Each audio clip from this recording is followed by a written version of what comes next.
Bom, então continuando a aula, nós vamos ver agora um exemplo de loop, tá? Então, como eu falei, a estrutura do loop simples é essa, né? Você tem um while, condição, vai executar uma sequência de comandos, e enquanto essa condição for verdadeira, essa sequência vai ser executada, tá? Então, vamos abrir o devcpp. Então, por exemplo, digamos que eu queira fazer um loop em que eu receba um número qualquer e eu queira testar, começando do um até esse número, quais números são pares, tá? Então eu vou ter uma variável chamada valor, certo? Vou ter uma variável de contador, que ela já recebe o valor 1, ok? Então o que é que eu vou querer testar? Enquanto o contador, primeiro eu vou receber a variável, né? Então aqui eu coloco um scanf, digito o valor, ok? Desculpe, um printf, digito o valor e vou receber a variável. Scanf, vou receber o que? O número inteiro, né? E isso aí vai ser guardada dentro de uma referência de variável chamada valor, ok? Fecho aqui e recebi o valor. Então, enquanto conte for menor ou igual a valor, ele vai fazer alguma coisa, tá? Então, a primeira coisa que eu vou fazer um teste aqui para saber se esse valor, não o valor que eu digitei, mas o valor do contador é divisível por 2. Quero saber os números até esse conte, né?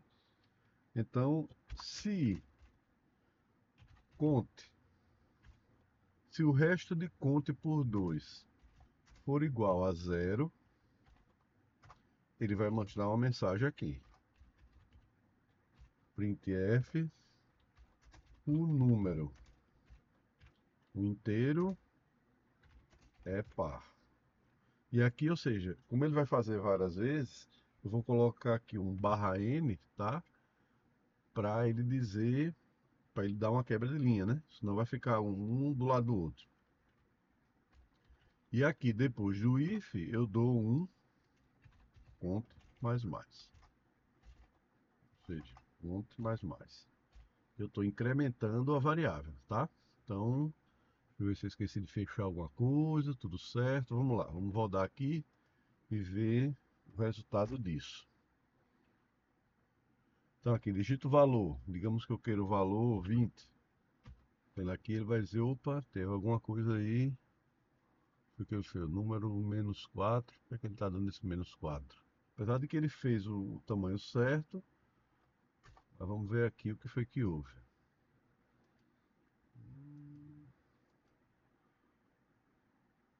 Ah, desculpa pessoal.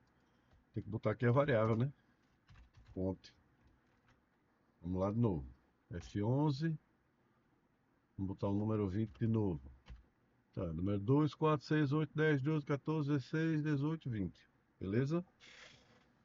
Então ele já faz a. Ele mostra o, um exemplo de loop, tá? Você vê que enquanto o valor foi menor, enquanto o conto foi menor do que o valor, ele fez o loopzinho, beleza? Voltando aqui para a apresentação, a gente viu o loop while e posso ter instruções logo após a estrutura, tá? O loop do while. O loop do while é o seguinte, tá? Ele tem uma diferença básica em relação ao while, que ele executa pelo menos uma linha, tá? Enquanto a condição for verdadeira. Mas mesmo que ela seja falsa,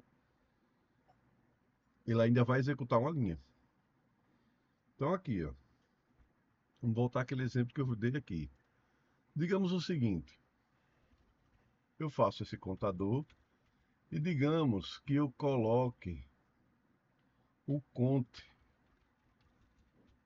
como maior que valor, certo?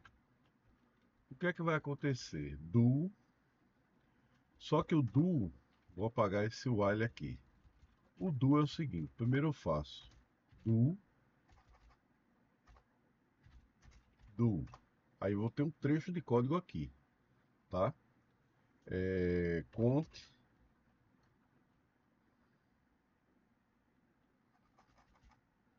se cont, o resto de conto por 2 foi igual a zero, então printf o número é par. E aqui eu vou mostrar o que? Cont, tá? Aí aqui eu vou botar o else. Printf, só para mostrar a execução, tá? O número é ímpar. Ponto.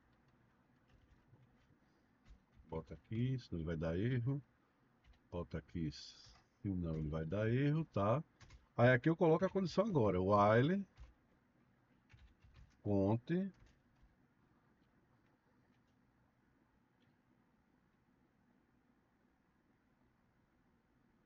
for maior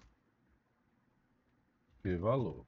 Para não dar um loop infinito aqui, no caso, eu vou colocar o valor como zero, tá? Vou botar o valor como um, o valor que ele vai ler.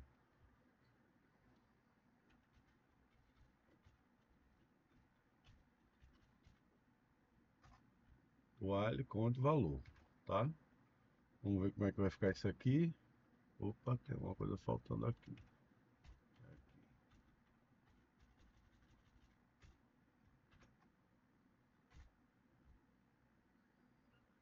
Vou botar o valor um, tá?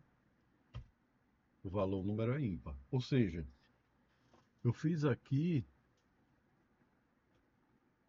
que a condição era o conte ser maior que o valor. Só que o valor não foi maior que conte. O conte não é maior do que valor. Conte é igual a valor.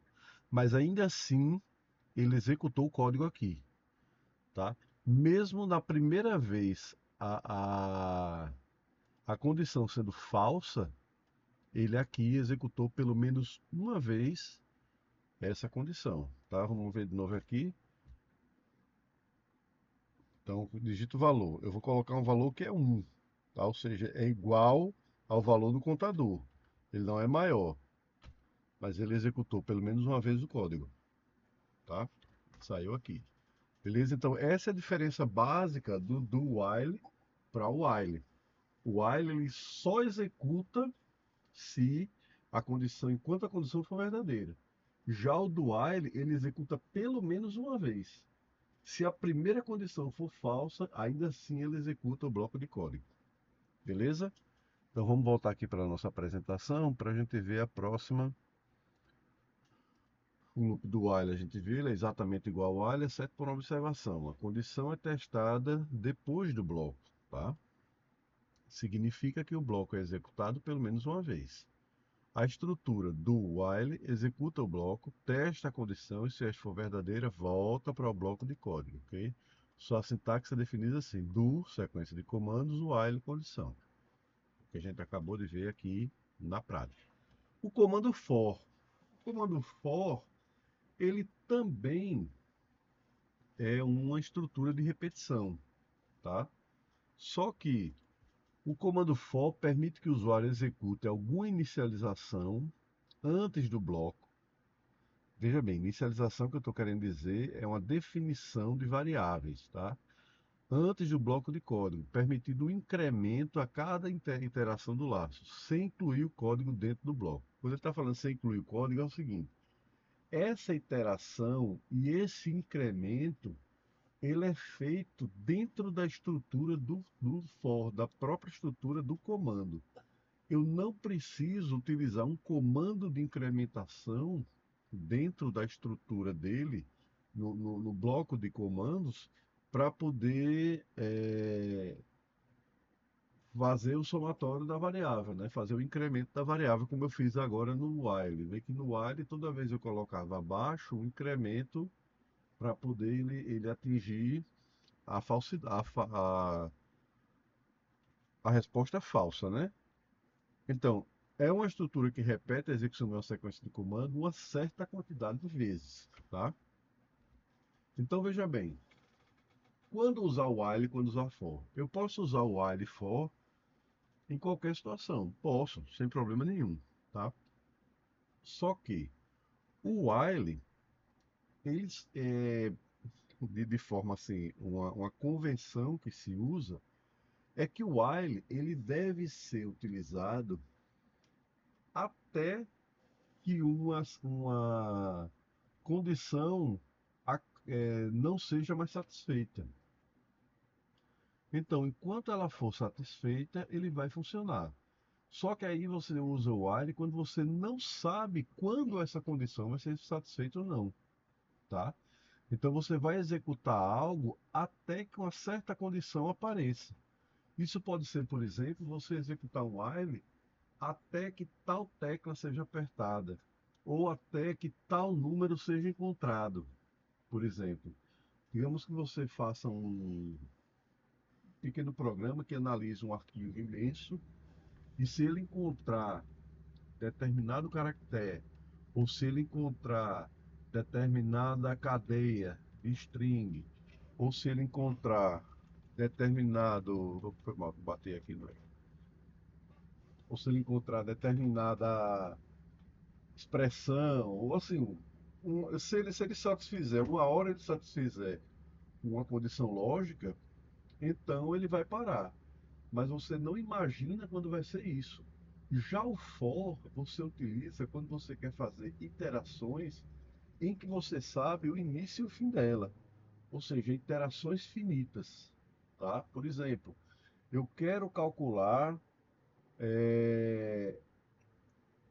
fazer, por exemplo, uma calculadora de juros, juros compostos. Eu quero saber qual vai ser o valor final de um empréstimo que eu pegar depois de 45 meses, quanto é que vai estar o valor da parcela, do financiamento, se eu não pagar nada, entendeu? O for faz isso. Você pode fazer com o while? Pode, sem problema nenhum. Mas é interessante você fazer o for, por quê? Porque você tem aí um limite de repetição, que seria o quê? 45, que é 45 meses. Então você vai fazer um loop de 45 vezes, ou seja, você já sabe a definição de como vai ser o seu loop, tá? Então, o comando for, ele funciona da seguinte maneira. For, você tem uma inicialização de contador aqui. Qual é a condição desse contador atingir e qual vai ser o incremento, tá? Essa inicialização, você inicializa um contador. Então ele pode começar de 0, de 1, de -10, do valor que você quiser, tá? Vai ter uma condição, ou seja, esse contador vai ser incrementado ou decrementado, vamos dizer assim, até quanto, certo? Ele vai ser incrementado até quanto? Qual é o fim que ele vai, até onde ele vai, tá? Então você está vendo que o for ele delimita o contador, né? Ou seja, a quantidade de vezes que você vai iterar. E qual vai ser o incremento? Ou seja, do primeiro contador para o próximo, qual valor que vai ser somado ou vai ser subtraído, tá? Eu posso fazer uma contagem regressiva, por exemplo. Eu posso querer de 100 a 0.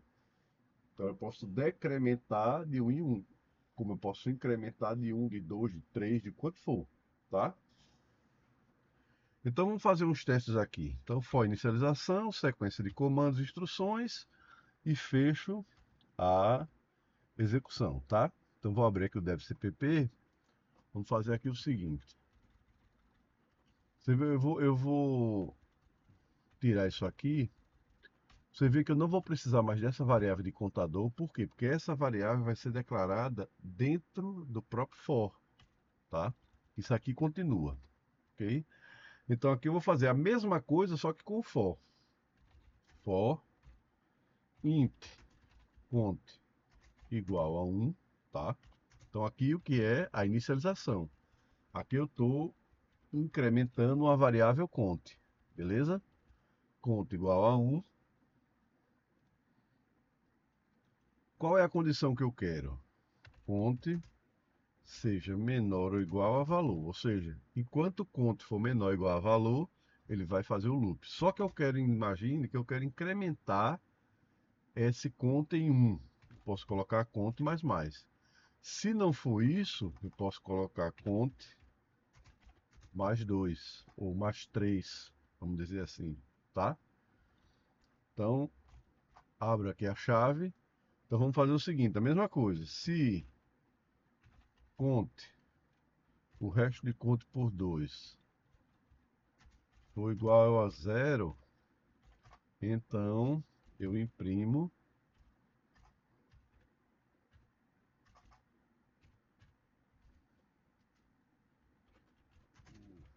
número,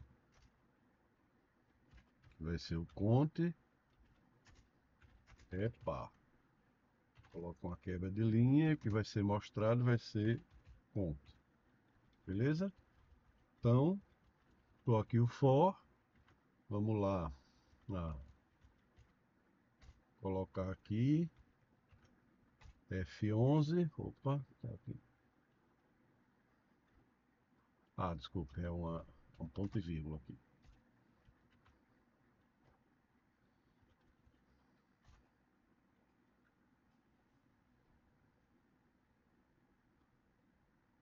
Tá dando algum tipo de erro aqui.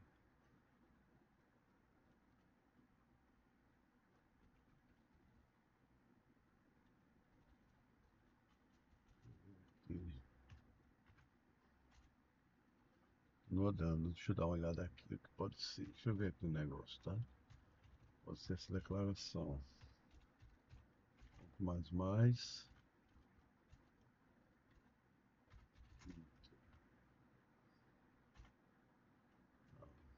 Estranho, né, isso?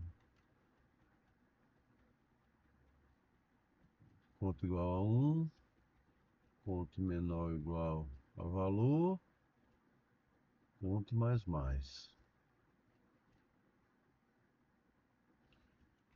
Só ver aqui o negócio.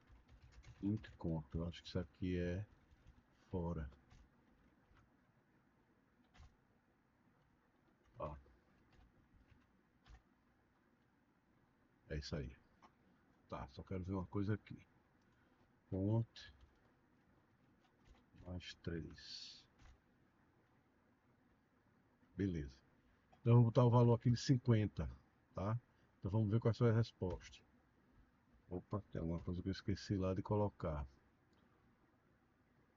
Ponto valor. printf. Ponto. Ah, tudo bem. Como os valores. Só ver o negócio aqui, o que é que ele está mostrando. Se ele está fazendo loop. Printf.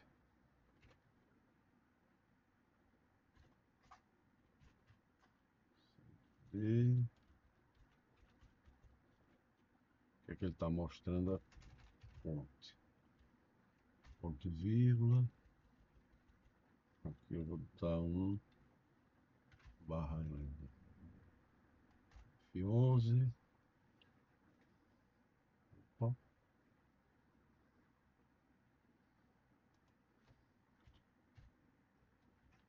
F com F11. Vamos lá, 20. Ele não está fazendo incremento. Então aqui eu tenho que fazer conta é igual a conta mais 3. Ver aqui, 20. Agora, vou tirar isso aqui.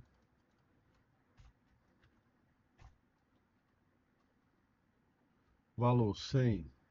Se o incremento for de 3, somente esses números aqui são pares. 4, 10, 16, 22, 28, 30 e assim por diante, tá? Então, o for eu utilizar, ou seja, eu sei qual é o final dele. certo? Ou seja, é uma estrutura que utiliza loops finitos, beleza? Por exemplo, vamos fazer aquele cálculozinho que eu falei. Int, valor, int não, vou colocar ele como float dos juros. Float, valor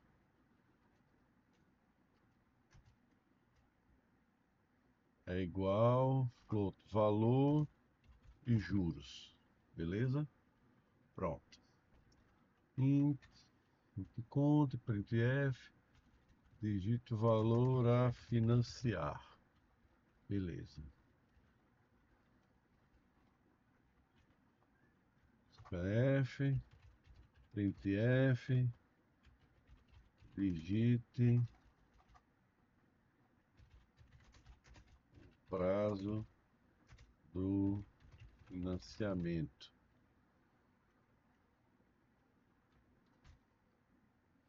Esse vai ser o prazo, tá? Valor, prazo, juro. Digita o prazo do financiamento. Scanf, float. Aqui vai ser scanf também, vírgula e prazo. Vou receber prazo. Printf, digite a taxa de juros.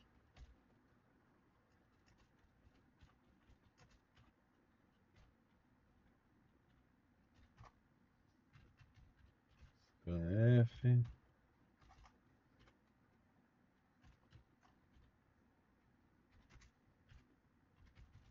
juros.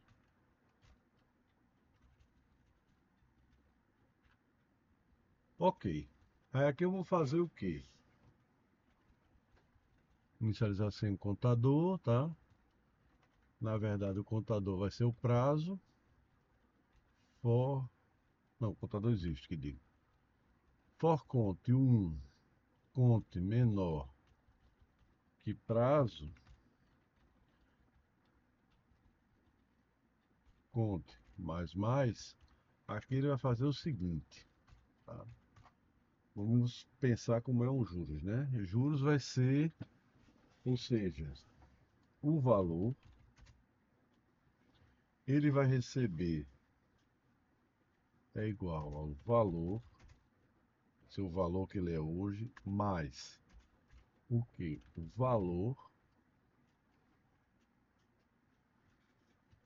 vezes, eu vou dizer o juros, só que esse juro é em porcento. Então vai ser juros dividido por 100, tá? Aqui eu tenho o valor, certo? E aqui eu tenho o valor mais os juros que vão ocorrer em cima dele, certo? Porque se eu botar pelos juros, ele vai crescer exponencialmente. Aqui ele vai crescer pela quantidade de juros, tá? Depois que ele acabar esse for, ele vai fazer um printf. Aí agora eu vou usar uma formataçãozinha, né? Printf, o valor a pagar no final do financiamento é em reais, dólar, ponto 2F. Beleza? Bom, vamos ver essa bagaça, ver se funciona. Aqui tem um ponto e vírgula, né? Toda vez eu esqueço isso. Sabe o que é isso? Estou acostumado a programar em Python. Você não precisa ter nada disso. Ctrl S, F11, vamos ver. Digita o valor a financiar, 36 mil. Digita o prazo de financiamento, 120. Digite a taxa de juros, 0,5%. Sabe o que é isso? Acho que ele deu um valor grande. Ponto alguma coisa. Ele tá dando um valor real, tá vendo? Tem que pegar que ele está dando um valor estranho. Deixa eu botar um valor menor, né? A formatação aí ficou meio tronchinha. Vamos lá, de novo. Valor financiar, 1.000. Digita o prazo do financiamento, 120. Digita a taxa de juros, 1. Tem uma coisa estranha. Deixa eu ver aqui, viu? É. 2F. Ah, ô minha gente. Valor. Aí não vai ter nunca, né? Vamos lá de novo.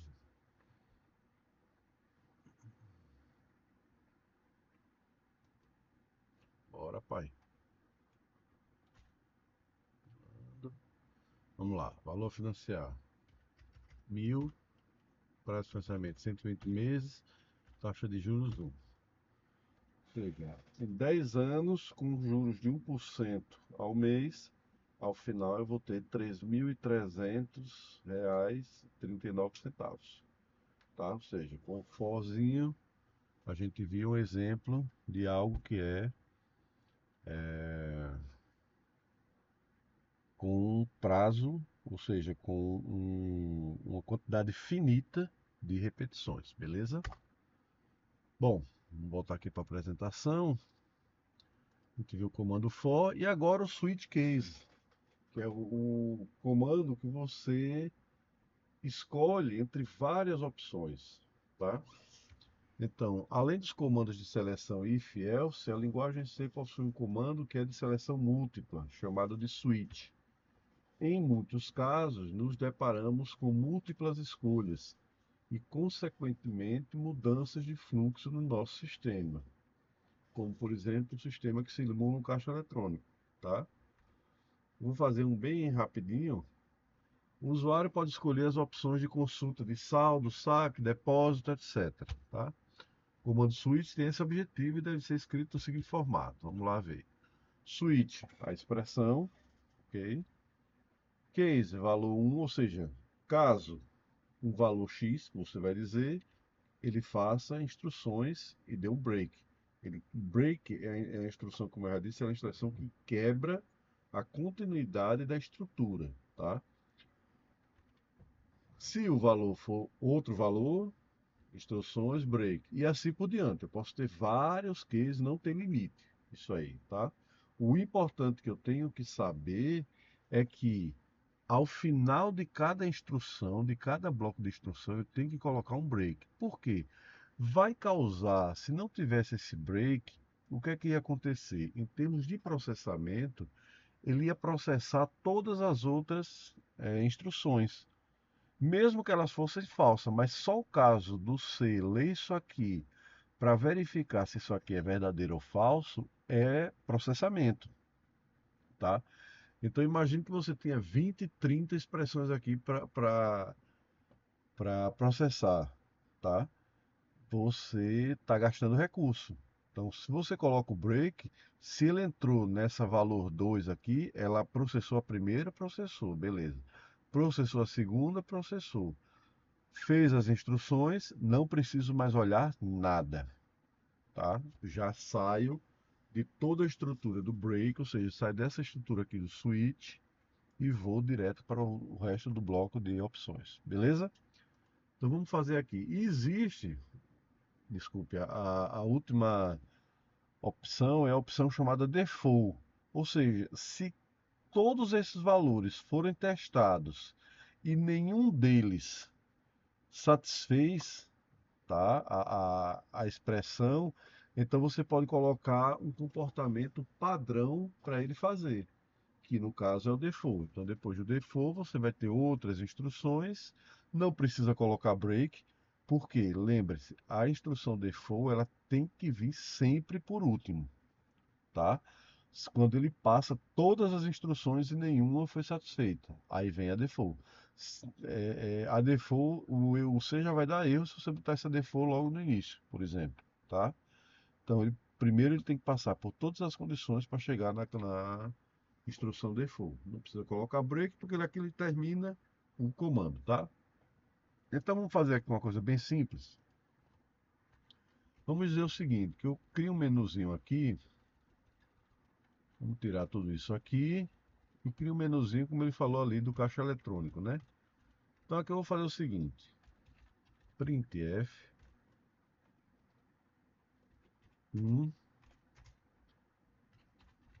consultar saldo.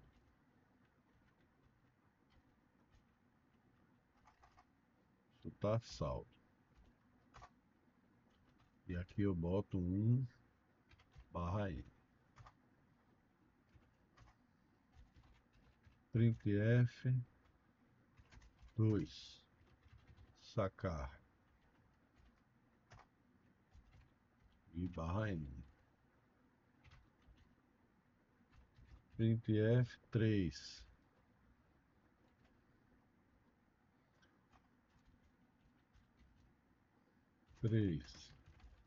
depositar. Printf 4, colocar só esses três, né? Depositar barra n. Printf, escolha a sua opção.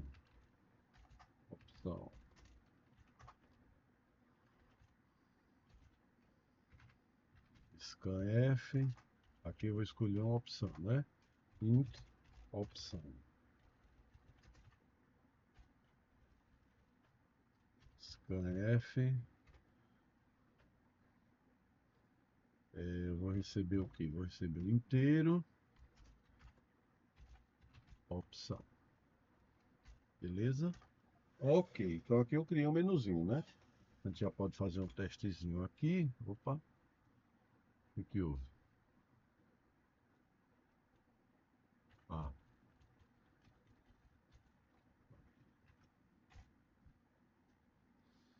aqui há o meu menuzinho, né? Clico ele saiu porque não tem mais nada para fazer, né? Então aqui ele escolheu a opção, certo? Aí o que é que eu faço? Switch opção. Abre. Case 1. Case 1.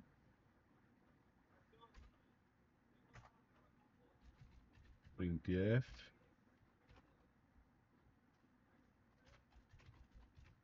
Consulta saldo. Só colocar para ele break.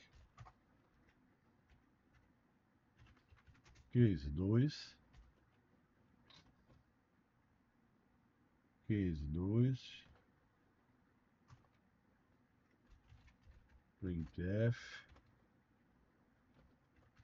Sacando.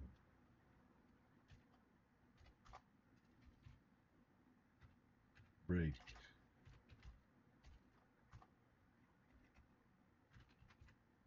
Case 3. Printf. Depositando.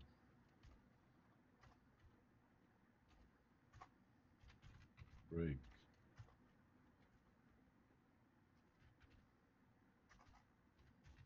Default.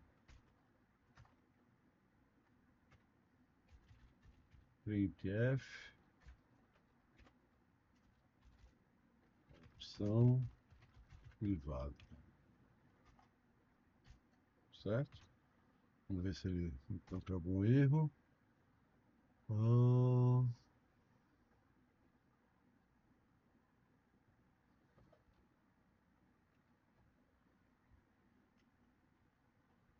F, switch, opção. Tá certo, não? Ah, switch, opção. Estranho, tá dando algum erro aqui. É a opção.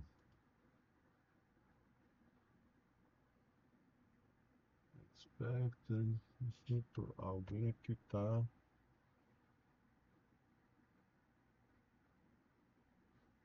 Cadê a opção? Ó.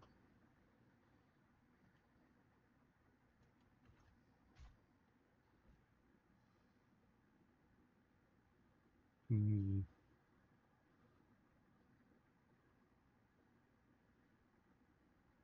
coisa estranha. Deixa eu ver aqui o negócio.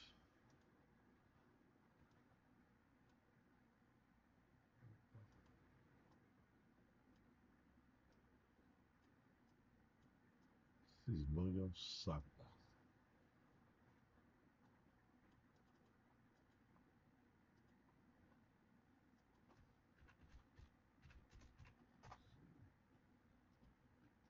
Posso estar esquecendo alguma coisa, pessoal.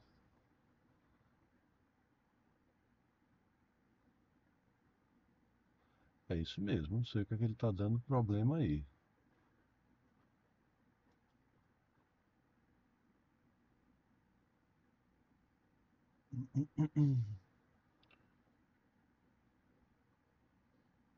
Bug, alguma coisa que ele tá.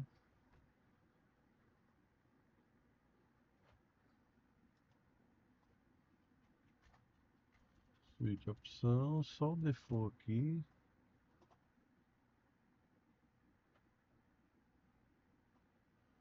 Tá tudo certo. F11. Não tô vendo onde é que tá sendo o erro. Deixa eu tirar o switch daqui e ver se aparece algum erro em algum canto. Até agora, beleza. É só quando eu tô colocando o switch. Tá dando algum switch opção.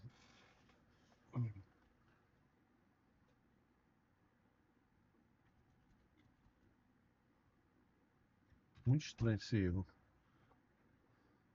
Expected before token.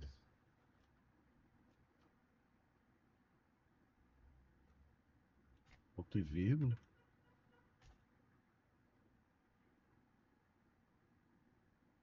Pois é. Ah, minha gente. Botei a palavra errada. Switch.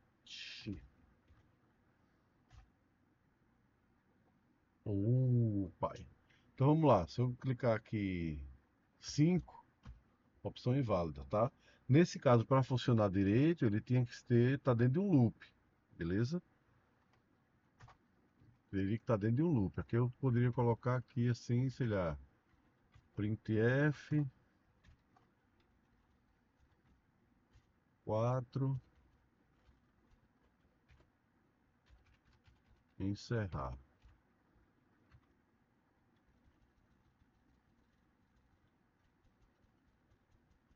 Aqui eu colocaria while 1, que aí sempre vai ser verdadeiro, ou seja, ele vai executar isso.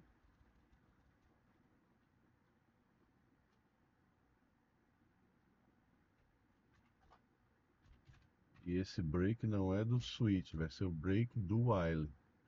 Tá? Vou fechar o while aqui, vamos ver aqui. Opção.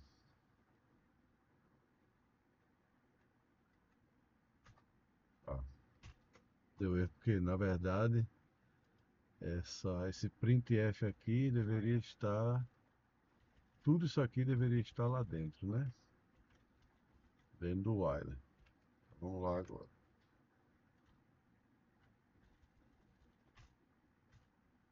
F11, vamos lá. Beleza, opção 1. Saquei. Está salvo. Depois aí melhorar, aí voltou, tá? Opção 2, sacar. Encerrar. Opa, ele não encerrou. Opção inválida, consultar saldo, break. Aí depois verificar alguma forma dele. Default.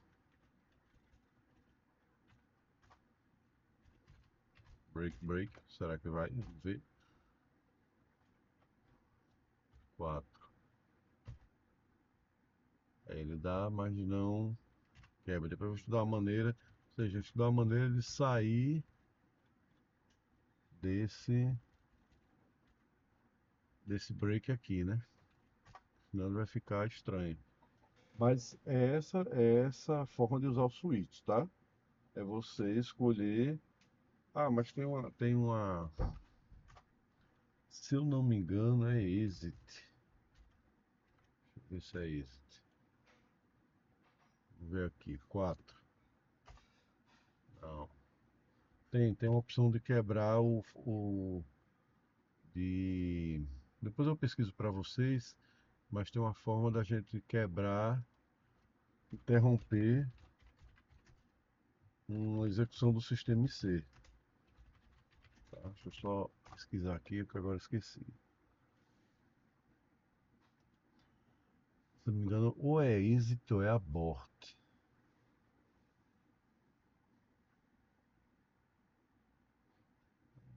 Deixa eu ver, né?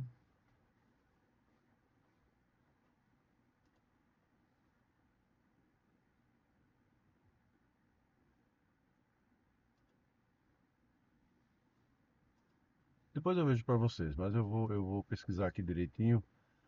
Eu estou confundindo com. Eu achava que era exit.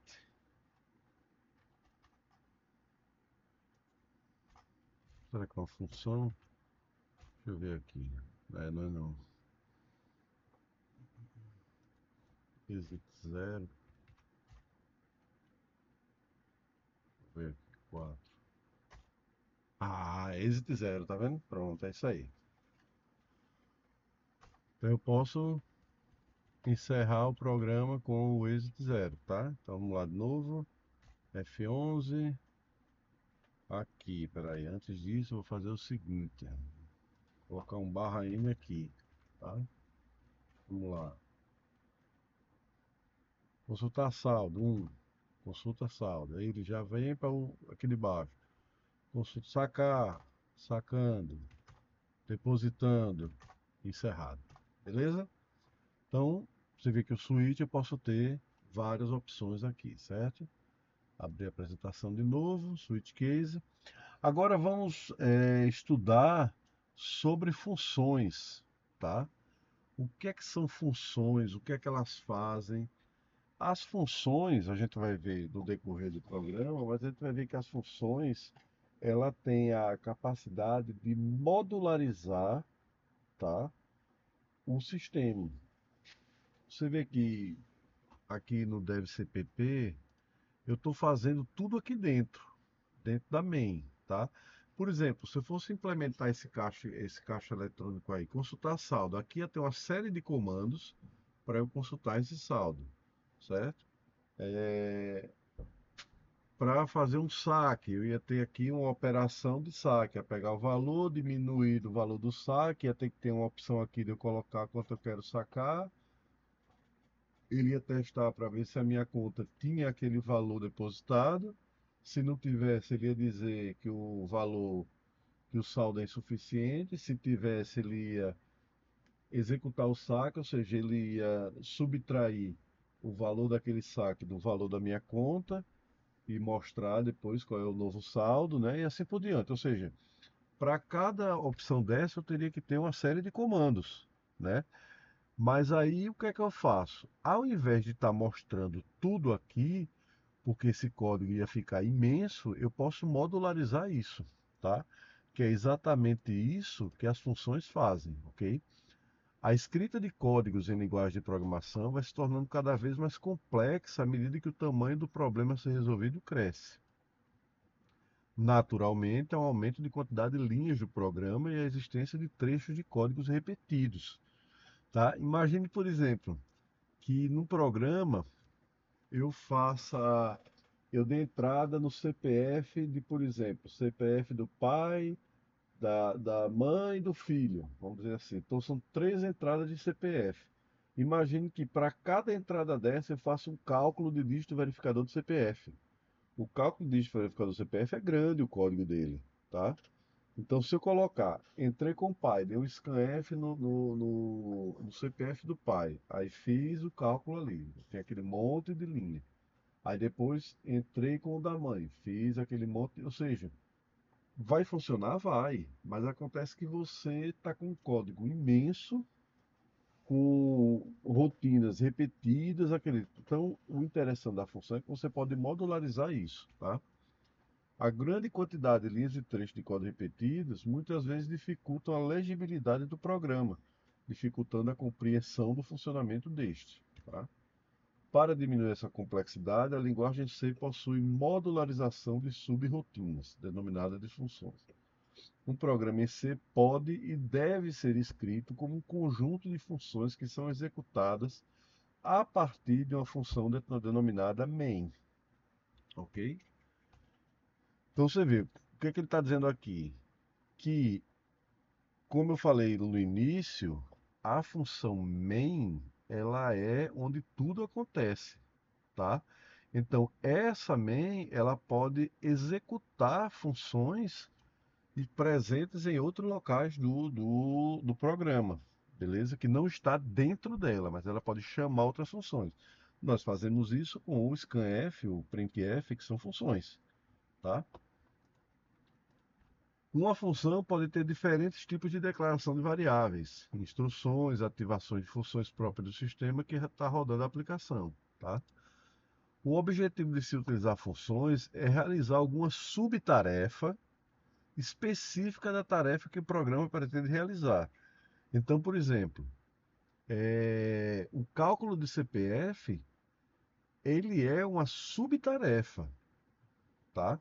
Que vai ser realizada para que o programa possa realizar uma tarefa que ele está fazendo. Então você pode ter esse cálculo de CPF numa função e ela pode ser utilizada esse cálculo quantas vezes você quiser, tá? Podemos dizer que uma função é um trecho de programa que faz tarefas específicas, certo? E pode ser chamada em qualquer parte do programa quantas vezes desejarmos. As funções devem realizar uma única tarefa. Veja bem, uma função, quando ela é escrita, é interessante que ela realize uma tarefa pontual, tá? E devem ser pequenas, ou seja, no máximo caber numa tela. Ou seja, para cada subprograma desse, ele tem que ser o mais simples possível, beleza? Utilizar funções pequenas facilita muito a etapa de testes e manutenção de programas. O uso de funções permite a reutilização de códigos e auxilia também na manutenção, pois o código fica melhor estruturado, tá? O objetivo de se utilizar funções é realizar alguma subtarefa específica da tarefa que o programa pretende realizar. Então, que estava repetido. Funções, valor do retorno. Veja bem, existe uma discussão e uma convenção, vamos dizer assim, do que seria função. Para algumas pessoas, uma função ela tem que retornar alguma coisa para você, tá? O que é que a função printf faz? Ela retorna uma string e ela mostra na tela uma string. O que é que a scanf faz? Ela pega um valor de uma variável, ou seja, ela retorna alguma coisa, tá? É, Existem funções que não retornam nada.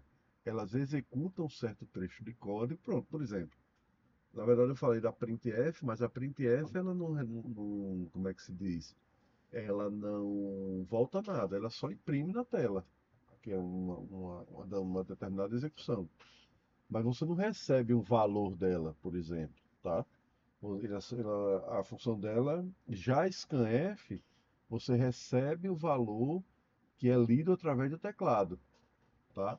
Ele joga um valor que é lido no teclado em uma variável. Você pode usar essa variável. Já o printf não, ele só coloca na tela, então ele não volta nada. Ele não retorna um valor, por exemplo. Beleza? Existe uma discussão disso aí. Para alguns, toda função deveria retornar alguma coisa. Para outros, a função ela tem o objetivo de executar algo, independente de voltar valor ou não, tá? Então, em C, utiliza essa instrução return para poder retornar algum valor, tá? Para isso é preciso especificar o tipo de retorno, que pode ser char, int, float, dentre outros, ou seja, aqueles valores que a gente já viu, né? Dentro de uma função também podemos retornar o tipo void, que na verdade significa que não há retorno. Então, assim, se você não especifica o retorno da função, o C ele tem a ideia de que você vai retornar um void, tá? Então isso é implícito dele. Ele vai retornar alguma coisa que pode ser nada. O void é como se fosse nada, é vazio, tá? Isso fica implícito na função. A gente vai fazer alguns testes aqui. Essas funções, elas podem ou não ter parâmetros, tá? O parâmetro, ele é um valor que é fornecido para a função quando ela é chamada. Então, se a sua função, por exemplo, ela vai fazer o cálculo de alguma coisa, então você tem que dizer a essa função que valor é esse que você vai calcular. Isso é um parâmetro de função, tá? É comum também chamar os parâmetros de argumentos, embora a definição de argumento, né, ela esteja associada ao valor de um parâmetro, ok? Os parâmetros de uma função podem ser acessados da mesma maneira que variáveis locais, independente. Agora, eles, na verdade, funcionam como variáveis locais, ok? Por exemplo, se eu jogo para uma função uma variável x, dentro da função, esse x funciona como se fosse uma variável de dentro da função, como se eu tivesse feito lá, digamos que eu usei uma variável inteira, e eu tivesse mandado um int x. Dentro da função eu criasse um int x. Eu não preciso, fica implícito, tá? A modificação de um argumento não modifica o valor original do contexto da chamada da função. Então, por exemplo, se a minha função manda um parâmetro que vale 10 e dentro da função eu mudo esse 10 para 20, não vai mudar na chamada, tá? Essa mudança ela só ocorre dentro daquele bloco de função. Ele não vai para fora. O que vai para fora é o que a função retornar, ok? Então, por exemplo, um exemplo de função. Digamos que eu queira fazer um cálculo de uma área de um círculo, certo? Então, o que é que acontece? Eu criei aqui uma função. Aqui eu já estou dizendo qual é o retorno dela. Essa função círculo sempre vai retornar um dado do tipo ponto flutuante, tá? Ou seja, um dado em casas decimais, tá? E ele vai receber, ele pode receber aqui um dado do tipo float, certo? Ah, professor, quer dizer que toda vez que eu vou colocar o dado, eu tenho que colocar ele em casas decimais? Não. Você pode colocar um valor inteiro, só que o próprio C vai pegar esse valor inteiro e transformar ele em ponto flutuante. Então, por exemplo, ao invés de ser 5 puro, vai ser 5.00006 casas, que é o padrão dele, tá? Aqui eu defini uma constante, lembra das constantes, que é um float π, pegando esse valor, ou seja, o π ele tem um valor constante, ele não muda, então já posso aqui colocar uma constante do π, beleza? Crio uma variável chamada float area, em que ela já recebe o cálculo, que é o quê? O π que eu defini aqui e o raio, que ele vem como parâmetro. Você vê que aqui eu não precisei declarar raio. Já fica implícito esse raio aqui como sendo uma variável local. Eu não preciso colocar aqui float raio. Não, ele já fica como uma variável local, tá? Então, a área de um círculo, para quem lembra de matemática, é π vezes raio ao quadrado, né? Então, π vezes raio, que é raio ao quadrado, tá? Depois a gente vai ver funções matemáticas que já tem coisa pronta. Quadrado, raiz quadrada, seno, cosseno, já tem pronto isso no C, tá? Depois a gente vai ver isso aí. Então eu criei uma variável chamada área e retorno para o usuário a área desse círculo, tá? Então você vê que eu declarei a função aqui. Então aqui eu float, aí aqui sim, como eu vou usar essa variável, float raio área, tá? Aí aqui eu vou fazer o cálculo de área do círculo. Já faço tudo direto no printf. Informe o raio do círculo. Beleza. O scanf vai buscar o raio, tá? Vai receber o raio. A área, ela recebe o quê? O que vier da função círculo. Então a área vai ser chamando a função círculo, ela vai fazer isso aqui e vai colocar em área esse resultado aqui, esse retorno. Então vai retornar para a área. E aqui eu já faço a impressão. Printf, a área do ciclo com raio de tanto é de tantos metros quadrados. Então, o primeiro valor é o raio, o segundo valor a área. Beleza? Então, vamos fazer esse cálculozinho, essa função aqui. Vamos lá, vou abrir meu devcpp. Ok. Quero calcular, ao invés do ciclo, vamos calcular o triângulo. Triângulo, o que é que eu preciso? Altura e base, né? Então eu venho aqui, float. Se for cálculo matemático, pessoal, e você saiba que pode dar. Que com o float você pode definir o tamanho que você quiser, entendeu?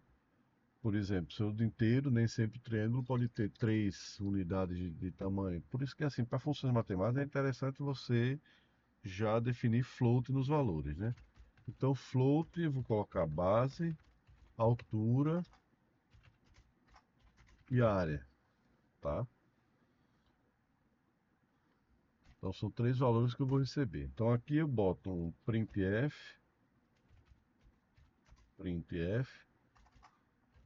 já posso colocar o seguinte: informe a base e altura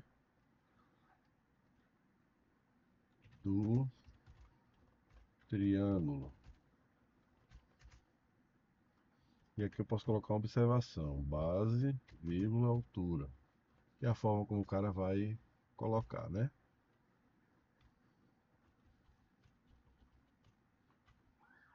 Aí agora scanf, float,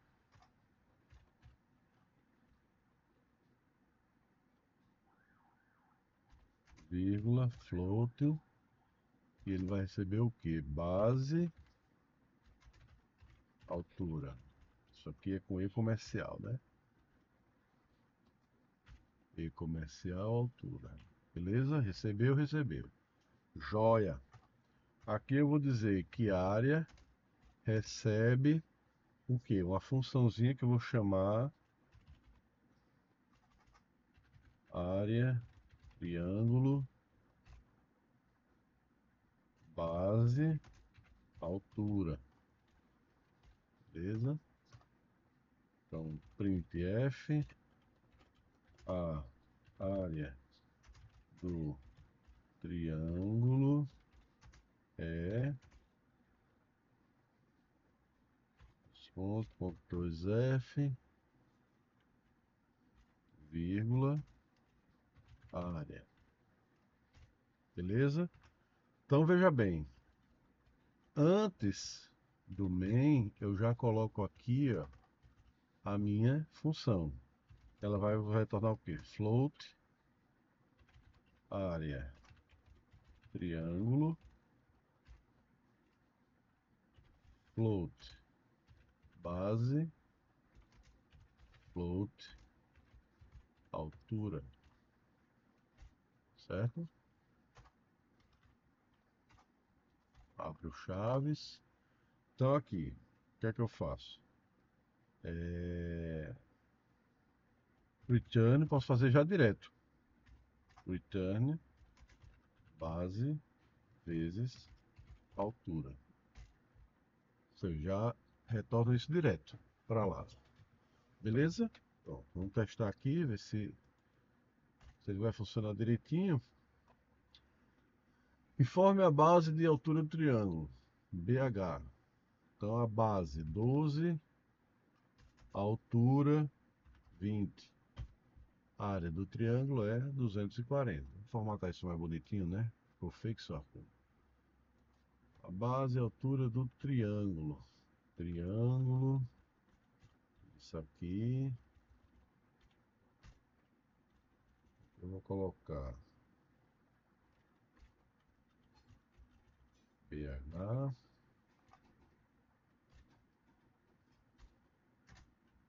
Ok. Scanf. A área do triângulo é tantos metros quadrados. Lado novo.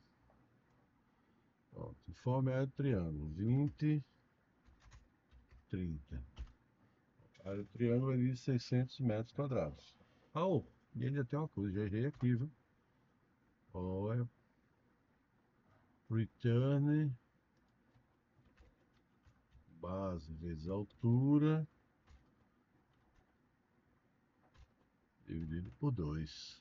Aí sim, é a área de um triângulo. Base vezes altura seria a área de um retângulo. Então 12,78. A área do triângulo é de 468 metros quadrados. Beleza? Então isso aqui eu usei uma função, tá? Professor, eu posso colocar essa função depois, porque aí eu vejo logo a função main. Lembre-se que na estrutura do programa em C, você declara antes todas as funções. Mas vamos testar aqui. Será que vai funcionar?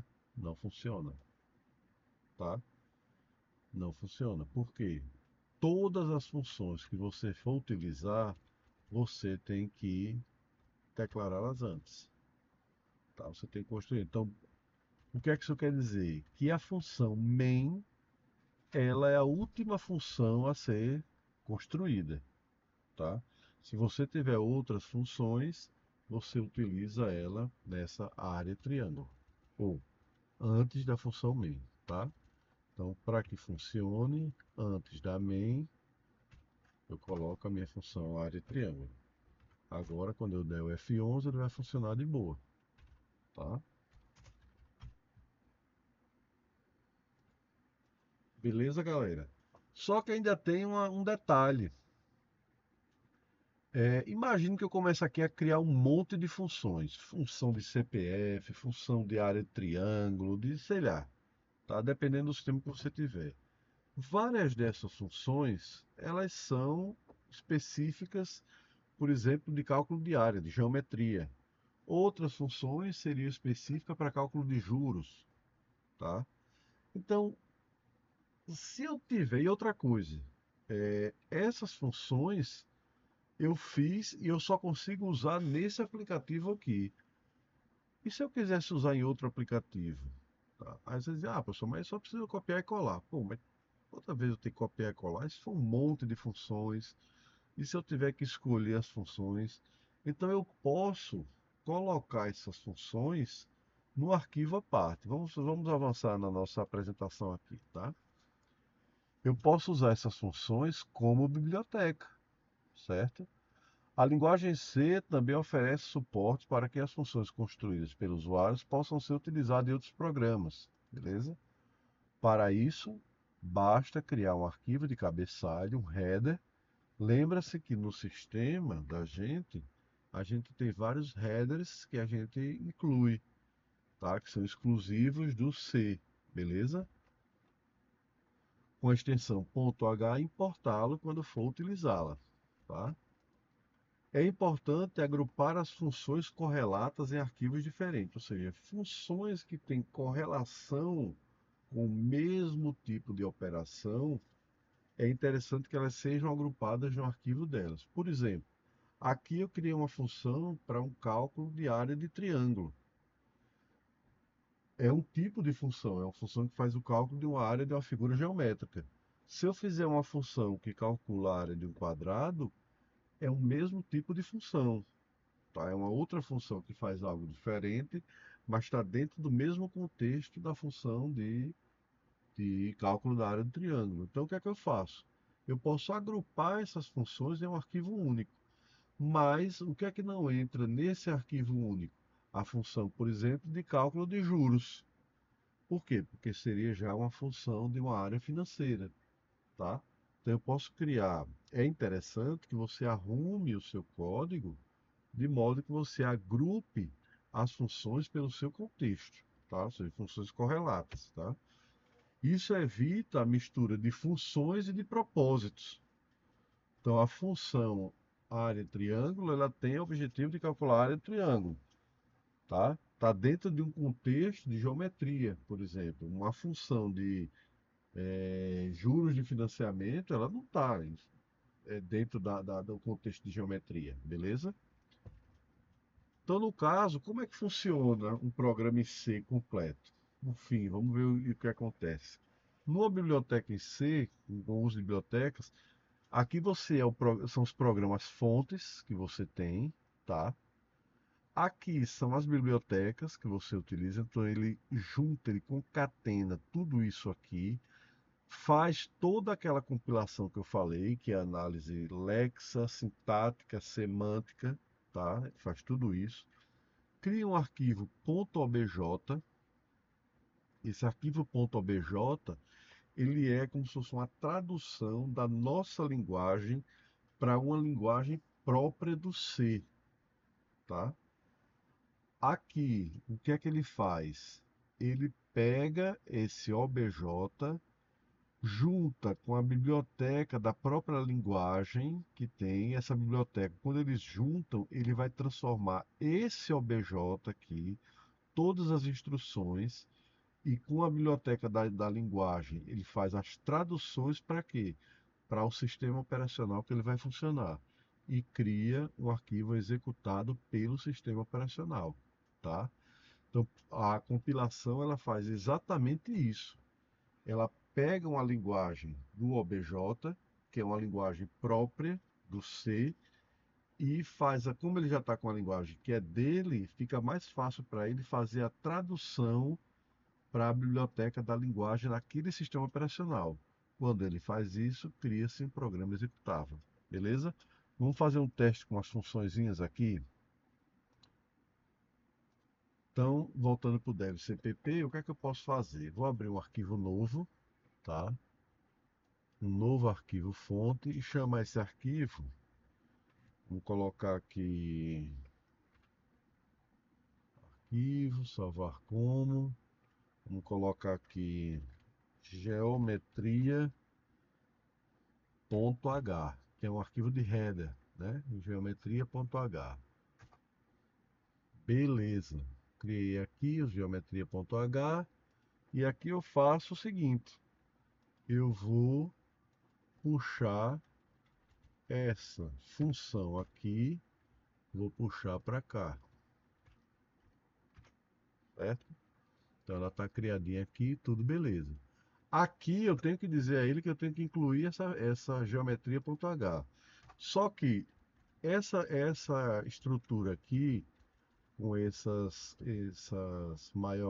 chavezinhas aqui, isso é para indicar o C que ele vai buscar no diretório de bibliotecas padrão dele, que é o diretório lá dele, de acordo com o que ele é instalado, ele vai buscar lá. No nosso caso, quando eu quero incluir uma biblioteca feita por mim e ela não está nesses locais que o C utiliza, sem falar que essa tagzinha aqui indica um pré-processamento, tá?